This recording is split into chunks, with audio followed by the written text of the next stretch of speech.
Okay, Paul, we can to begin officially, yeah? Yeah. Okay, dear colleagues, welcome to the second part of our meeting. Today, we will consider our general and special reports, our draft resolution, and we will elect the new officers of our committee. To repeat what Paul said yesterday and today, your access to all polls during the Economic Security Committee meetings is based on information provided to the NATO Parliament Assembly staff by your Secretary of Delegation. If you are eligible to vote in this meeting, they will have informed you which email address you needed to log in with it. If you have not logged in with the correct email address, you must log out and log in with the correct one. If you face any difficulties, please write in the operator chat and NATO Parliament Assembly staff will assist you to the best of their abilities. Alternatively, you can also contact the staff in charge of the voting process at vote@NATO.pa.int. Thank you very much. And now item number 13. Consideration of the revised draft general report, China's Belt and Road Initiative, a strategic and economic assessment. I would like to ask Christian Teiber-Gled to present us his revised draft report on the Belt and Road Initiative. Christian, the floor is yours. So if Christian can request the floor, we'll call him up and then he can it'll take a second. Here we go. Yeah, he's request the floor. Good. Christian here. Yes, Hello, good Christian. afternoon. Thank you, Ivan. Thank you, Paul. Colleagues, as you are fully aware, China's Belt and Road Initiative, known as the BRI, is both a massive infrastructure investment program and a cornerstone of Beijing's strategic ambitions. It aspires to shape the geopolitical landscape of the 21st century in ways that the transatlantic community cannot ignore. Although some NATO governments have raised alarm about this unsettling extension of China's influence, many countries have already signed BRI cooperation agreements with Beijing, including several NATO European allies. The BRI is composed of three related programs: the Silk Road Economic Belt, the Maritime Silk Road, and the Digital and Space Silk Road. The latter seeks to project China's influence in the frontiers of cyberspace and outer space. The former two are based around economic corridors, both maritime and land, through which China aspires to connect the Central Asia, the Middle East, Eastern Africa, and Europe. The report also discusses China's Arctic ambitions. Along these economic corridors, Beijing envisions an ambitious network of oil pipelines, highways, railways, and ports. China has signed a broad array of trade and transportation agreements, established special economic development zones, and facilitated people-to-people contacts. China's digital and outer space ambitions are substantial. China seeks a dominant role in emergent and disruptive technologies, including quantum computing and artificial intelligence. China's aspirations for digital supremacy has elicited widespread concern about its technology transfer policies and intellectual property theft. These policies link directly to China's espionage programs and domestic surveillance, both of which threaten democratic governance and human freedom. China is clearly working to access new markets, to expand exports of goods and service, and to build a currency to rival the dollar and the euro. But geostrategic ambitions is also at play here. Through this investment project, China has, for example, secured greater port access, and this is likely to enhance Beijing's capacity to project maritime power. Likewise, China's commercial satellite objectives cannot be separated from its military ambitions. The BRI risks making participation countries more financially, economically, and strategically dependent. Countries that have accepted significant Chinese loans seemed less inclined to confront Beijing over its human rights and abuses in Hong Kong and Xinjiang, and are less able to resist the imposition of trade practices that is put them at a disadvantage. In Europe, some observers are troubled by the Chinese-led 17 plus 1 process, which engages 17 Central and Eastern European countries to cooperate with China. Some see this process, from which the EU is excluded, as a divide and conquer strategy that could undermine European cohesion.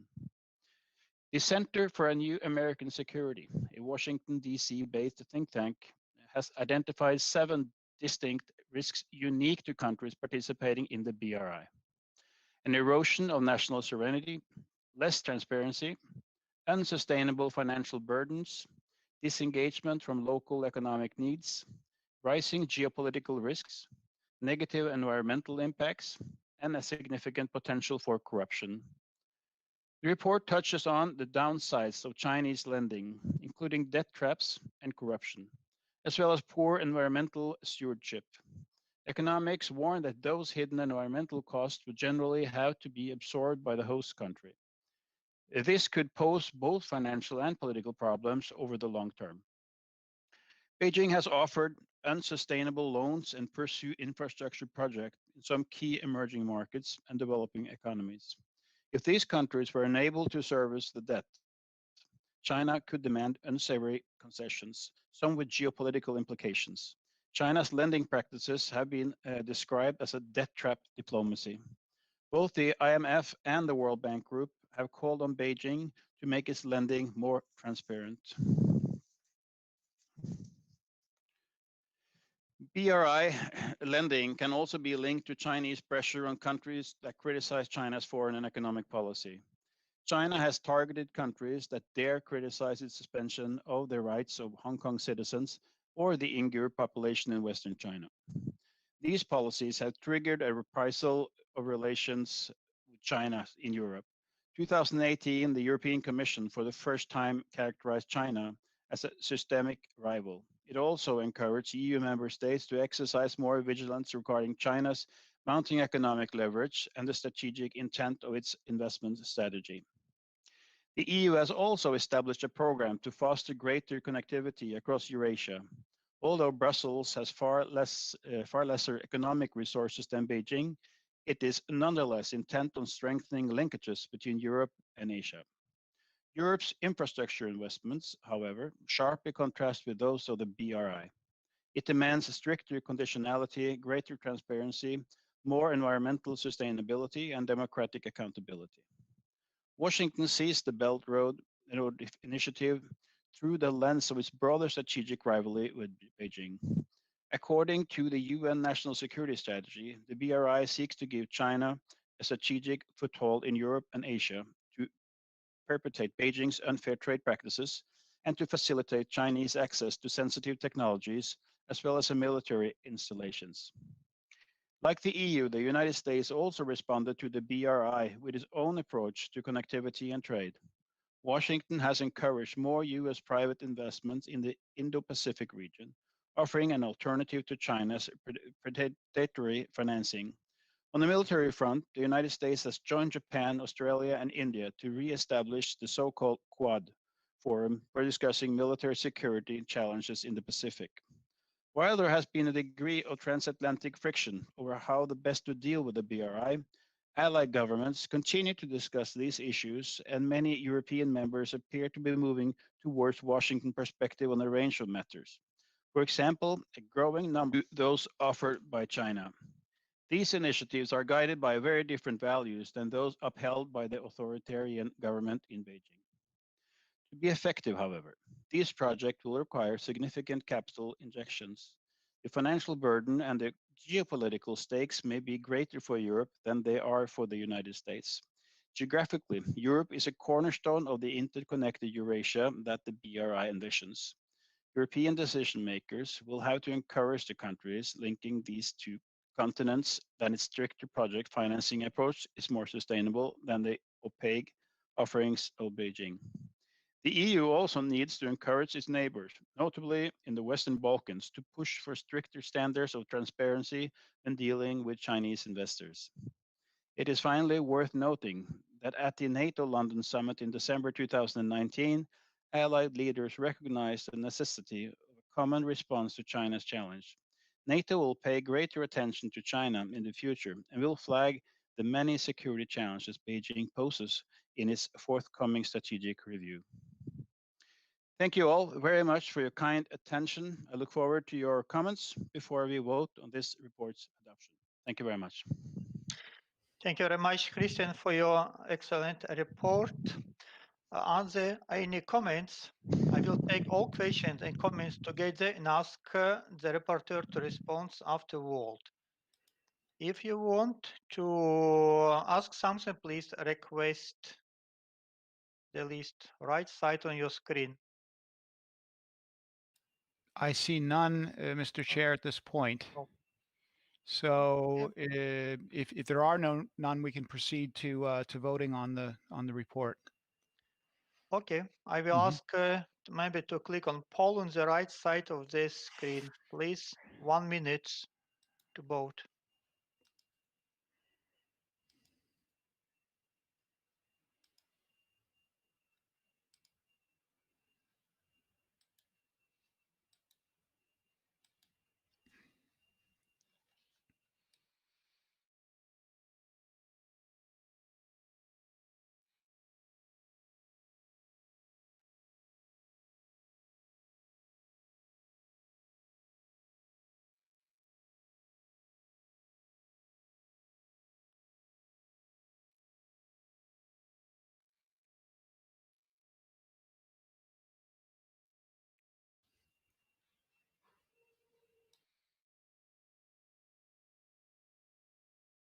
It's time, Paul.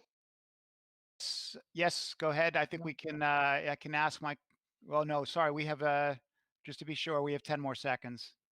Okay. I've got just to be absolutely rigorous about it. Okay, that's a minute. We close the poll, yes. And then we can ask if my colleagues can pull up the results. Oh, there's a request. We have a request from the floor. So From Mr. Karakaya. Yeah. Okay, thank you. Hello to everybody. I would like to say something about the issue about the China issue. The rise of China as a substantial economic and monetary power with global impacts are known to us all. China poses both challenge and opportunities for the allies. This implies a significant level of rivalry across various sectors as well as the convergence of interests in others. We need to strike a balance between these two dimensions in our approach to China. We need to increase the reliance of the aliens towards threats and vulnerabilities related to Chinese rise. We should also constructively engage with encourage China to take responsible path in international peace and stability as well as in respecting international norms. That's all. Thank you.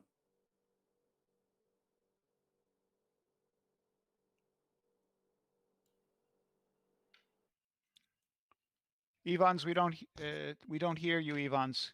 Can In the economic connections with China and the democratic ways of doing a lot of things in Western Europe, the democratic values, human rights, and so on.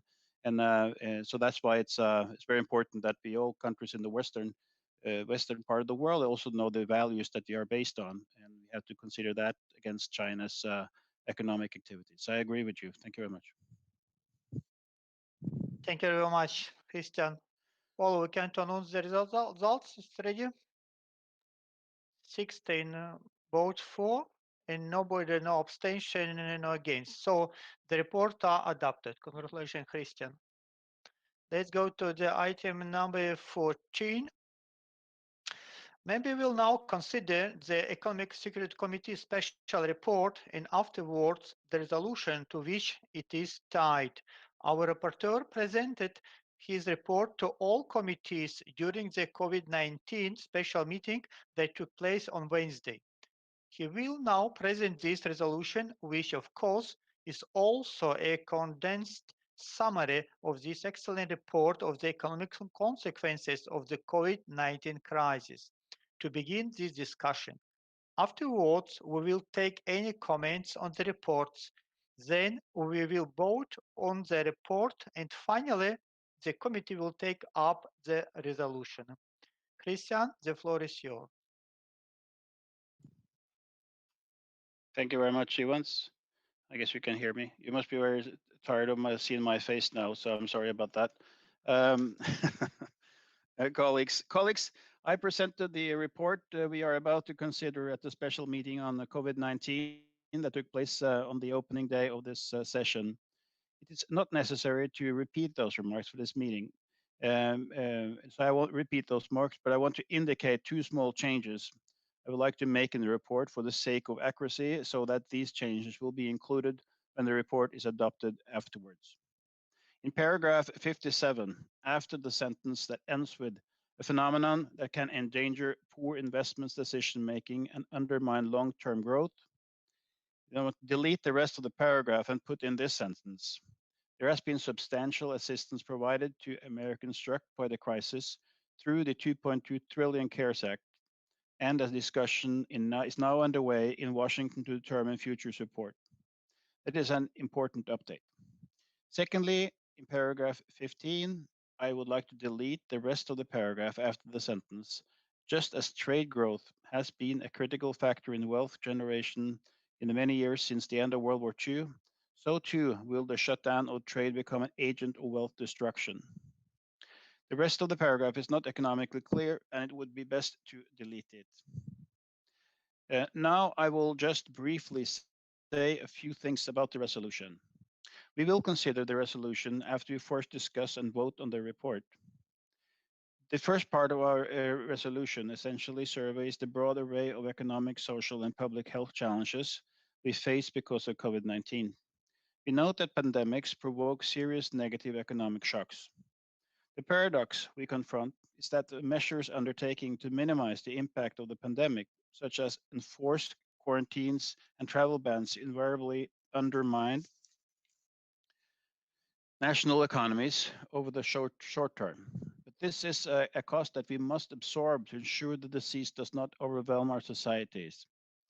The recession induced by this global pandemic has been made all worse because virtually all nations' economy are slowing simultaneously.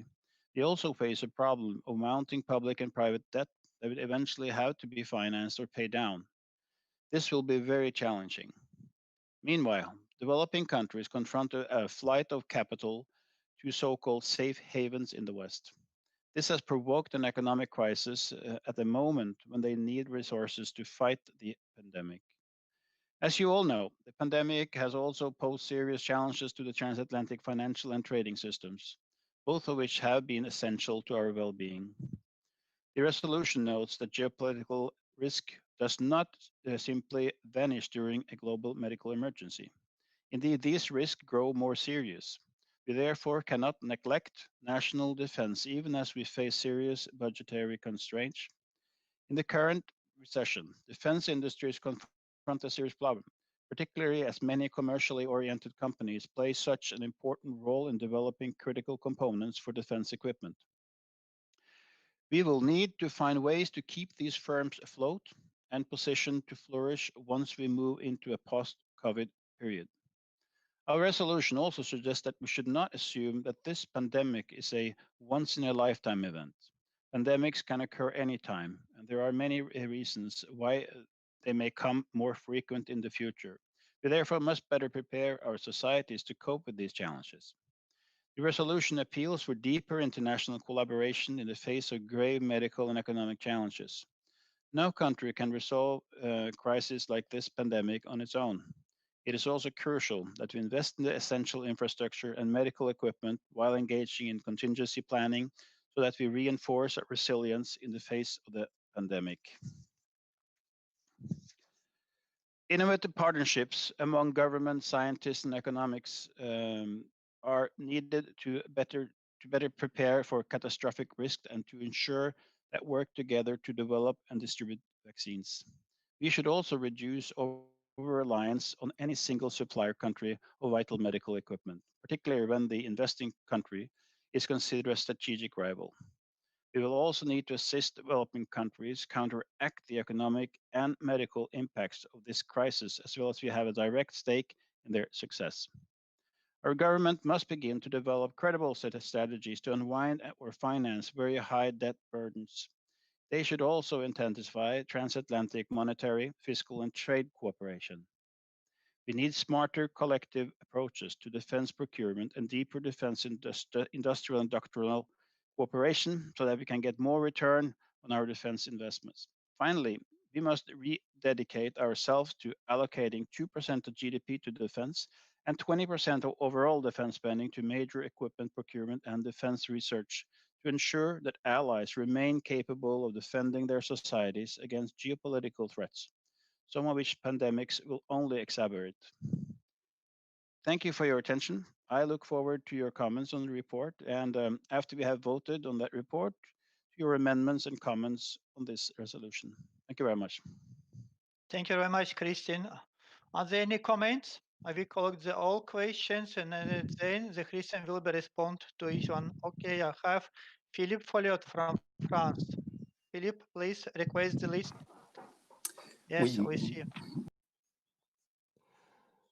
Good afternoon, Ivans. Greetings, Chairman, and hello, Christian. Firstly, congratulations for the high quality of the two reports that you've presented. I would be curious to hear your impression on the economic consequences of all this. You mentioned a 2% goal at the end of your remarks, but I think that in some allies, there will be allies that reach that 2% goal, but it's a bit deceptive, actually. They meet it on paper, but if you look at the reduction in GDP by simply maintaining the same level of defense spending, the share of defense spending as a percentage of GDP will increase, artificially, as it were. And therefore, I would like to get your view on that particular phenomenon. And I would like to know if that is, in fact, something that will come to pass in a certain number of member states in NATO. Are we aware of that? Are we aware of that's implications? This is therefore one of the indirect consequences of the pandemic. So it can create a situation where things look better on paper in terms of that 2% objective. However, that won't actually lead to increased defense spending in allied countries. Can you hear me?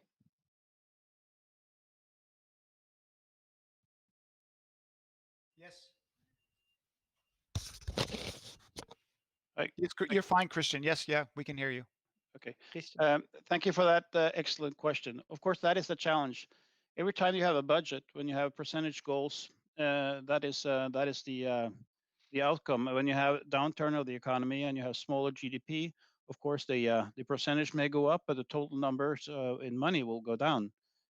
So in fact, you don't get a more higher prepared defense or collectively, but you spend more percentage-wise on defense. But a dollar is a dollar and a euro is a euro, so it doesn't really matter what the percentage is what you put into defense.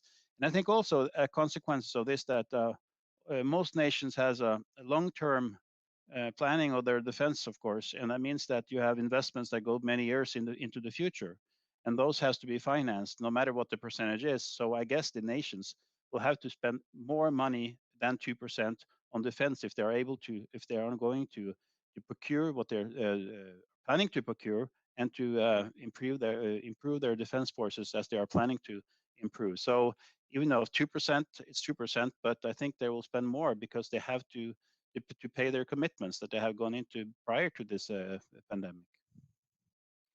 Thank you, Christian. The defense budget will be on the top in the next years in our report. So I don't have any more in request list. We can to move to the adaptation of the report as amended.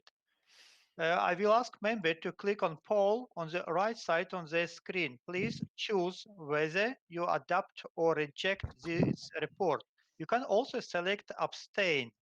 You have 1 minute to vote. Please vote now. We'll now close the poll. Open the watch. Yes, open the poll.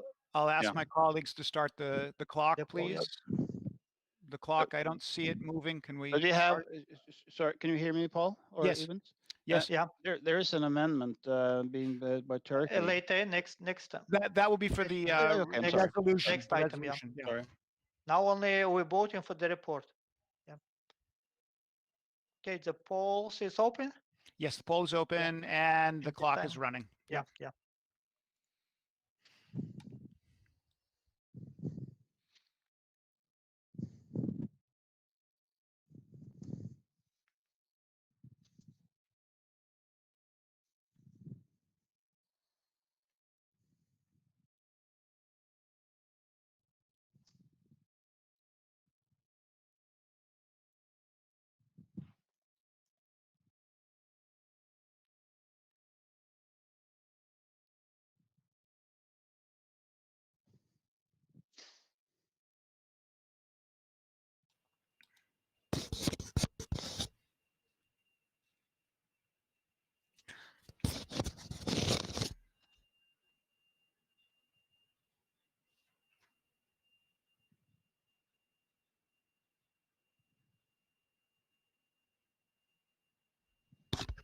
Poll, it should be time, yeah.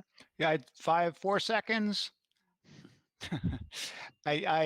Yes, I think it's 1 minute now. We can stop the clock. I think initially we needed a minute to get people to vote, but now it's gotten very efficient. So members are very good at this. So we should have the results should be up. If I can ask my colleagues to put the results up on the screen. Okay, 16 vote, nobody no against, and nobody no abstention. So the report are adopted. Thank you very much, Christian. Thank you.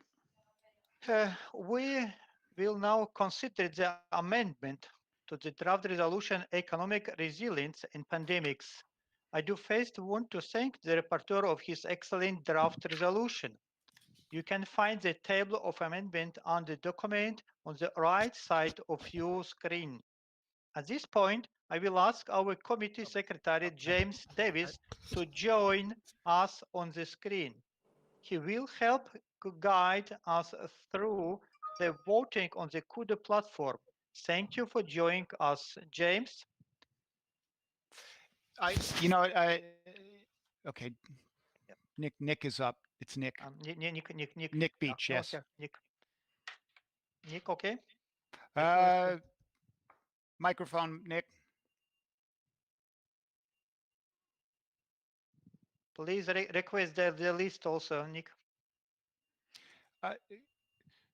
Mr. Chair, while we're waiting, I see that Mr. Karakaya was brought up. I think he had a point he wanted to make. If you wanted to call him while we're waiting for Nick.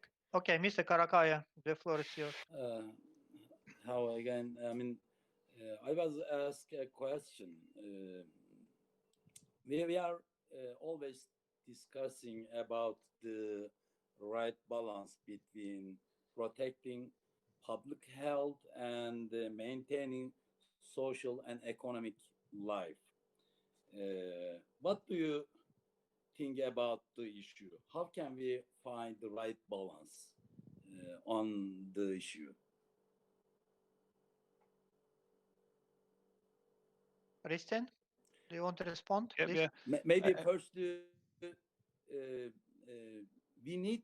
I mean, do you think we need this balance? Which one first, or how can we? If do you think about we have to make a balance between public health care and economic life, maintaining economic and social life.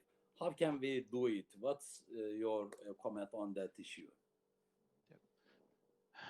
You're asking the million-dollar question, I think, here. That's that's what we all struggle with in all our countries, to find that balance. Of course, you cannot have of course, all these tragic incidences because of COVID-19 and all the deaths we see in so many places. Of course, it's a tragic, but it's also tragic if the whole world's economy is collapsing.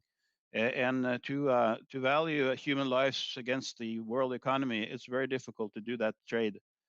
So I'm not an expert on any of these two issues. So I will not give my view on this. I guess if I do say something wrong, it's terrible. So I'll let it be with that. Okay, thank you very much, Christian. Nick, the floor is yours about amendment. No. Sorry, Nick, we're not hearing you.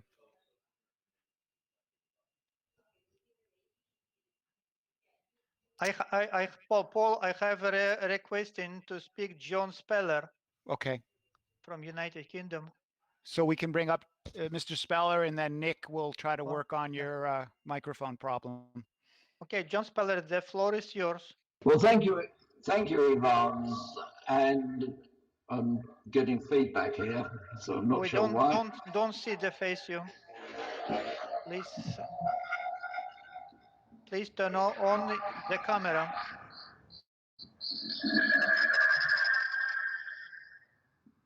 You're long far. Hold on, let me just turn off. How's that? No. We hear you better, we don't see you. No.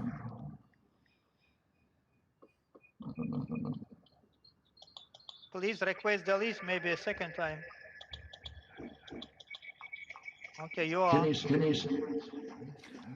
We're having quite a bit of feedback, Mr. Speller.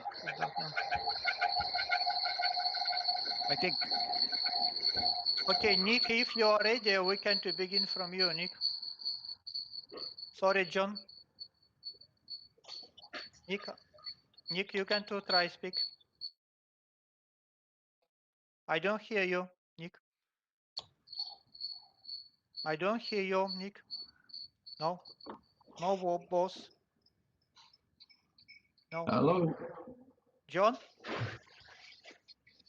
Okay, Yes, John. the brief points I wanted to make are that the current crisis is resulting in considerable death, illness, and also long-term disability, because so many diagnoses and operations are being cancelled. And I think it's also unrealistic to say that we cannot put a value and a comparison, because the National Health Service, under its clinical evaluations, actually puts a value on additional years of active life. And that's how they evaluate between different therapies and medicines. And therefore, there is a formula for undertaking them. And I realize in the current crisis that is difficult for administrations to make, but it may well be necessary, because the cost, not just in physical, but also in mental health, long term, are dramatic. And a number of us have been arguing in the UK for moving from risk avoidance to evidence-based risk management. Thank you. Christian, do you want to respond? No, I think it was a good input. I think all our countries are actually doing this risk assessment every day, and it's also very human tragedy compared to economic tragedy. It's very difficult to compare, and that risk assessment is each country is doing different risk assessments, and some are some are late doing it, some have done it very quickly. The consequences are very different in different countries. So, but altogether, I think the world has to find a way to solve this together. Right now, it's a very difficult situation, and it's very disturbing what we see. And it's also very disturbing, as was mentioned by the UK member here, that the whole economy is being struck, and that also has consequences personally and individually. So it's not just the economy as a whole; it's just also by each individual's consequences for families, for individuals, for all kinds of other illnesses. So it's related illnesses. So it's a difficult question. I'm not an expert. Thank you, Christian. Nick, are you ready? No, we don't hear you. Maybe, Christian, you can to say something about, because we have only one amendment for the resolution. Maybe you can to comment this, and if the Turkish delegation agree with this, so we can to vote also for this resolution and amendment. Thank you. I think that's right, because we only have one. So Yep, that's fine with me. We have one amendment proposed by Turkey, and it's my recommendation that we actually agree to this. It's actually what we talked about very much. It's about after paragraph 3. They want to insert the following new paragraph: realizing that those measures should strike the right balance between protecting public health and maintaining social and economic life. And I guess that's exactly what the questions and the comments was about. So I think it's a good amendment. Thank you very much, Christian. With the permission of the committee and for the sake of time, I suggest that after having considered the amendment, unless anybody wishes a separate vote on any paragraph, we move to the adaptation of the amendment resolution. Everybody agree with this? No comment? Messaging? No? Okay, thank you, colleagues. Let's turn to the resolution. sorry, just to clarify. So you've asked for consensus on the amendment. So the amendment is adopted. Okay, I just want to. Yes. Okay. Yeah. Okay. Christian said that. Yeah. Yes. Okay. Okay, please click on poll on the right side of the screen. Please choose whether you adapt or reject this amendment. You can also select abstains. And I repeat, we will be both together to keep the time also for the amendment and for the resolution together, because everybody agree with this. Yes, correct, Paul? Please, on time. On the amendment.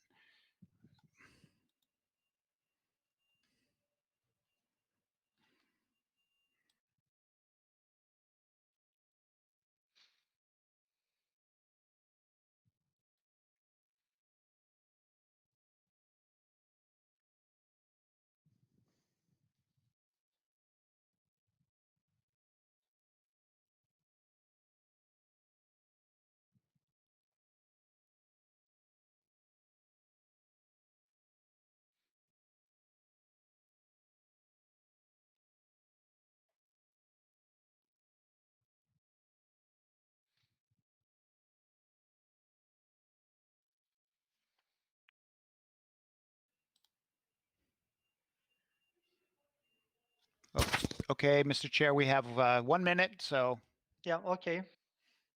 we can Yeah, can you announce the results? I'll ask the colleagues to post the result. It is 7. I see 7 in support and 3 abstentions. So Oh, sorry. No, I'm wrong. No, sorry, I'm reading. No, this is not correct. No 16. Didn't know. Yes, it's 9. Sorry, I was looking at the wrong one, sir. It's 19 in favor, no opposition, and no abstentions. Sorry. Yeah. So the amendment are adopted, and now we need to return back to the resolution to vote for the resolution. Correct, Paul? Yes. Yeah. Okay, please, the time on. 1 So- minute to voting. And we launched the. We asked the colleague to Launch the poll. Yes. launch the poll.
That's 1 minute now. We can close the poll, Mr. Chair. We can't hear you, Ivans. So, Oh, there you go. stop the watches, and please give me the results, full results. I don't see it. Rapporteur. I don't have it on the screen. 19, no resolution. Yes, it's 19 in favor, no abstentions, and no opposition. No against. Yeah. So So the resolution is adopted. Thank you, Christian, for excellent job. Thank you very much, Evan. Thank you very much, Paul. Yeah. Thank you. Thank you. Okay, let's go to the item number 16. I would like now to call the committee attention to item 16 of our agenda, the election of committee officers. Thank you. Please note that in case of contested election, this will take place through multiple choice electronic polls. Voting will be fully anonymous. The systems only registers the choices submitted. In other words, votes cannot be traced back to the member of the CUDA polling system. If you have any trouble voting, please notify us in the operator chat box. And NATO PA staff will assist you to the best of their ability. Let's start. The first position. As you know, I have completed my mandate as chair of the Economic and Security Committee, and it's now eligible for re-election. No, not eligible for re-election. So the chair position of Economic and Security Committee is open. We have only one candidate. Philippe Folliot from France is interested in standing for this position. I have not received any other candidates. The committee would, in normal circumstances, elect Mr. Folliot by acclamation. May I suggest just unless someone requests the floor now or comment in the chat box, maybe elect Mr. Folliot as chair of the Economic Security Committee by unanimous consent.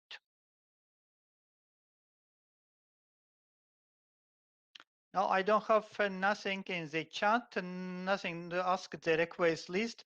So congratulations, the new chair, Philippe Folliot. Let's move next one. Congressman Wilson from United States will no longer serve as a committee vice chair. I understand that Congressman Dunn would like to stand for that position. We also have a second vacancy for committee vice chair. I understand Ms. Zehra Takesenlioglu from Turkey would like to stand for this position. Okay. Can you also this according with the rules also to vote the same if nobody don't request the list or pick up the hand, we can to also to vote for this anonymously because we have only 2 candidates and we have 2 places for this. Okay, I don't have nobody on the list. Okay, congratulations, a 2 new vice chairman. Thank you. Next one, Mr. Cherba is not eligible for election, so the chair of subcommittee on transition and development. That position is now open. I understand that John Speller from the United Kingdom is standing for this position. Any comment? No comment in the chat. So congratulations, John Speller, with the chair position of Economic Security Committee, Subcommittee Transition Development. The rapporteur position for the Subcommittee on Transition and Development position is vacant, and Michael Sherba from Poland would like to stand. Okay, we're going to elect Michael Sherba by unanimous consent as rapporteur of the OECD because no any request list. Congratulations, Mike, as rapporteur. There are also 2 vacant vice chair positions for this subcommittee. I understand that Giancarlo Giorgetti from Italy and Maria da Luz Rossihna from Portugal are interested in these 2 positions. I have not received any name of any other candidates. The committee would, in normal circumstances, elect them by acclamation. May I suggest that unless someone requests the floor now or comment in the chat box, the committee by unanimous consent elect Giancarlo Giorgetti and Maria da Luz Rossihna to the position of Vice Chair of the Economic Security Committee, Transition Development. No, so congratulations to both of you. James O'Neill, can you take the floor for the next position?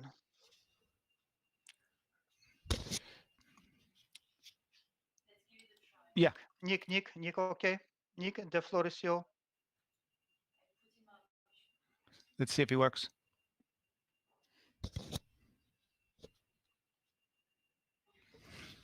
No. Maybe Paul, you can take. Yes, I could. If I could speak on behalf of the committee, and we now turn to the position of the chairperson of the subcommittee on transatlantic economic relations. Ivans Klementjevs would like to stand for the position. If there's any other candidate, please indicate on the to request the floor. And seeing none, then we can perhaps we can ask the committee to adopt to elect Ivans by acclamation. So that's done. Thank you very much, Paul. Thank you, everybody, for support. As you know, Senator Bockel left the Senate, and therefore his position as rapporteur of the Esther is vacant. Faik Ostrak is interested in standing for this position. Okay, if you have someone request the floor now or comment in the chat box, the committee would elect Faik Ostrak to the position of rapporteur of the Esther by unanimous consent. No, so congratulations, Mr. Ostrak, by rapporteur. Harriet Baldwin would like to replace John Speller for his position as vice chair of the Esther. Only one candidate is interesting for this position. May I suggest that unless someone requests the floor now or comment in the chat box, the committee will elect Harriet Baldwin, elected for the position of vice chair of the Esther by unanimous consent. No, silence. Okay, thank you very much. Congratulations, Harriet Baldwin. Now the committee has two open spots, what we say yesterday and today Paul also repeats just one. We have two spots for member for this committee to serve as alternate member to the Ukraine NATO Interparliamentary Council UNIC. One of these is Ivan Klementiev and another Nicole Duranton. Paul, you will be take the floor. Yes, Yep, I can take the floor and just ask if there are any members that would, any other candidates. If so, please indicate by requesting the floor, and if not, the committee can assume it's a unanimous consent vote. We see none, no requests, Mr. Chair. So congratulations to you and Nicole Duraton. Thank you very much. May I suggest that the committee elect all other committee and subcommittee officers who are seeking re-election by unanimous consent. Unless someone requests the floor now or comment in the chat box, the committee will consider them all re-elected. Seeing that no one has requested the floor, I declare all eligible officers re-elected. Congratulations, everyone.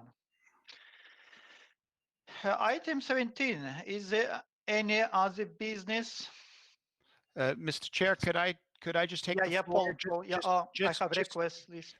Okay, just to make an announcement that after this meeting, if members want to join the Defense Committee meeting, they will be meeting with the Defense Minister of Greece, and members of the Economic Committee are welcome and invited to join this other meeting. At the conclusion of this meeting, you'll need to re-sign in to that meeting, and I believe my colleagues have posted the address on the message board, so you can join the Defense Committee. Thank you, Paul. I have Philip Folliot request the list. Please, Philip Folliot, new chair of the committee. Many thanks, dear Evans, dear Chairman. First of all, I would like to thank you all for your trust and confidence, and I'd like to pay tribute to Evans for his remarkable work within this committee. Of course, we all know this, but maybe not the new members. You are a high-level sportsman, former Olympic champion, world champion.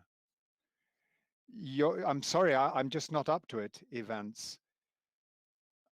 I do, of course, like playing rugby, but it'll be a great pleasure anyway, and it'll be an honor for me, Evans, to succeed you. Luckily, you remain among us as President Chairman of the subcommittee, and I know that we're going to be working together hand in glove. And I will say hello to Olivier from you. So in my name and on behalf of all my colleagues, many thanks, Evans, for the very high caliber of your work. And I'm just going to try to step into your shoes. It's not going to be very easy, but I will try my best. And this is an extremely excellent job of work that you have been pushing through in this committee. I'd also like to pay tribute to Jean-Marie Bockel, whom I am succeeding. Jean-Marie Bockel was extremely active within our committee and within the NATO Parliamentary Assembly. I think we have all been very saddened by the death of his son, accidental death of his son. Our thoughts go out to him, and I'd like to greet Jean-Luc Gretzer, who is very ill, or who has been very ill with COVID, and who's now recovering. And all members of the French delegation, Patricia Mirles and Paul Duranton, I would like to send my greetings to them. So Paul and I will certainly be meeting with you very soon. And I hope we will be doing so in persona, because virtual meetings are all very well and good, but there's nothing that replaces face-to-face meetings. Thank you. Philip, for the very nice vote. Thank you. Very good words from my friends, also from the all French delegation. We all will be here, help you, because we are one team. But I have another candidate to speak, a new elected vice president, vice chairman, Ms. Zehra Takis from Turkey. Please, Zehra.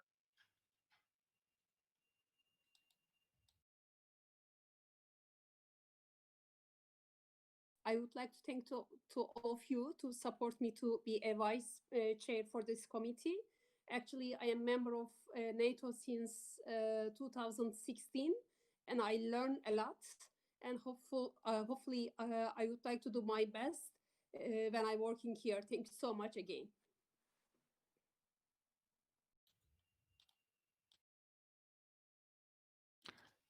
Microphone, Ivans. Yep. Thank you, Zehra, and welcome to the top of our committee.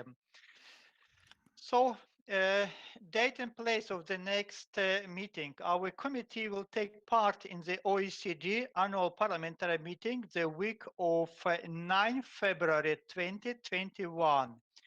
Given the current situation, this meeting will have to be held online. And the last closing remark. This concludes the meeting of the Economic and Security Committee. I would like to thank all members for their constructive and fruitful participation during our proceeding today. I would also like to thank our interpreters who have done a magnificent job in allowing us to communicate so effectively.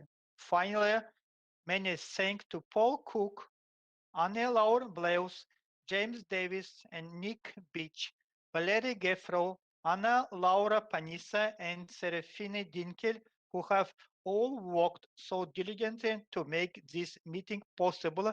And from me, personal, thank you very much. You have very good team.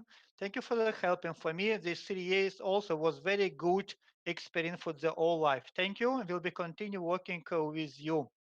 I now adjourn the 2020 annual meeting of the Economic and Security Committee. Thank you. Bye-bye. Thank you, Ivans. Thank you. Bye-bye. Thank you. Well done. Very good. Well done. Thank you. Bye-bye. We'll see you soon. Bye-bye. Yeah. Thank you.